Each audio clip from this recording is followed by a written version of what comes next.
Hi, I'm Dr. Mukesh Gupta from Lenest, Malad, Mumbai. Fertile period, the best time to get pregnant.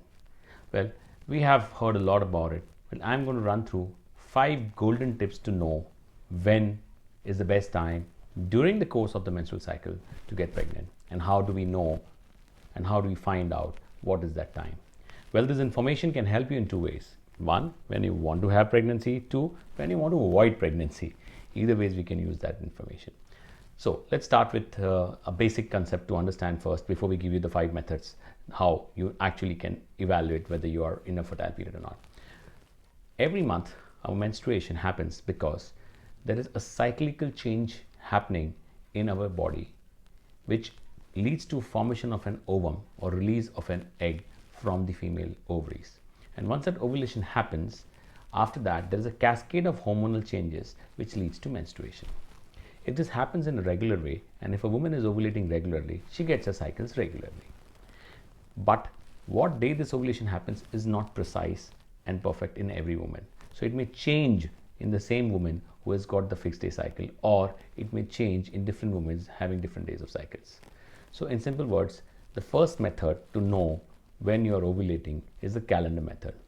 The calendar method meaning that you need to draw out your menstrual dates and make a chart of it and figure out if your cycle is happening every 28 days, for example, then you're ovulating somewhere around 13th, 14th day. Okay, now the sperm stays alive in the body for 4 to 5 days, and the egg can get fertilized within 24 to 48 hours after ovulation. So precisely, it is hardly 5 to 7 days in the whole month when a woman can get actually pregnant. So most of the literature now mention that it is 5 days before the ovulation, and that one day on the day of ovulation, that is 24 hours after ovulation. So in short, there is 6 days to be precise which are good for ovulation and for fertilization rather. So if a husband or a partner has relationship 5 days before the ovulation or on the day of ovulation, only then the woman has got a good chance of getting pregnant. So how do we chart out the calendar? Simple mathematics.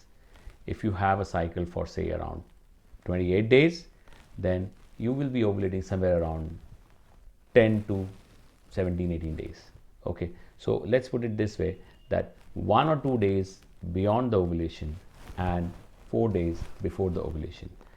So we need to subtract the number of days from your regular cycle. So if your cycle is of 30 days, okay, then the best time to get pregnant is 30 minus 11 and 30 minus 17 days.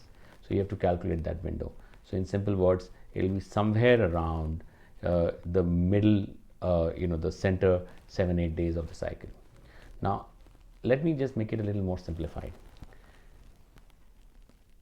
If you are having a relationship for say 3 to 4 times in a week, then you never miss the ovulation.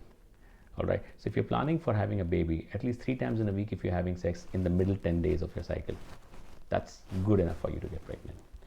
Okay, now what is the next important? If you want to be precise and your frequency is not good, then the next method is the basal body temperature. I'm not a big fan of basal body temperature because in this you need to use a thermometer every day in the morning before you get out of the bed, before you get out and have something or brush your teeth or toilet or anything. At that time, right at the nightstand, you're supposed to keep a thermometer and check your basal body temperature. And if there is a rise in temperatures, it indicates that the ovulation has already happened. So it tells you that the ovulation happened after the ovulation, which is also a tricky thing. But well, if you want to chart your cycle to know what are the fertile days of your month, month after month after month, you can use this trick. Third is checking your cervical mucus. Okay, what you do is during the middle 10 days of your cycle, you need to check the cervix, the mucus, either with the help of a tissue paper or with your finger. If it is stretchy and if it stretches, okay, and a sticky mucus in between your fingers, then it is a fertile period. It's Mother Nature's way to provide a better cervical mucus for the sperm to get nourished and enter, and that's the reason why it is so. But the 2 most important methods are the last 2 ones. So I've told you the 3 methods: calendar method, basal body temperature, and the cervical mucus. Now the 2 most important methods which will help you is one, the ovulation kit, and lastly the 5th one is ovulation monitoring with ultrasonography. When we talk about the ovulation kit, what normally happens is that before the ovulation actually happens, there are 2 things which is happening. One is the luteinizing hormone reaches high and triggers the ovulation. So the LH hormone raises to a higher level, and if this is picked up by a urine test or a blood test or any other way, then we can predict that you're going to ovulate in the next 24 hours, which is one of the best time to have sex, actually, to have pregnancy. So these LH kits are extremely useful for that purpose. So what does the LH kit do? LH kit, the most commonly available ones are the one where you check your urine on these kits and see whether there are two dark lines if it is a simple test, or sometimes these electronic ones show you a picture of a smiley or something like that, which tells you whether you're ovulating or not.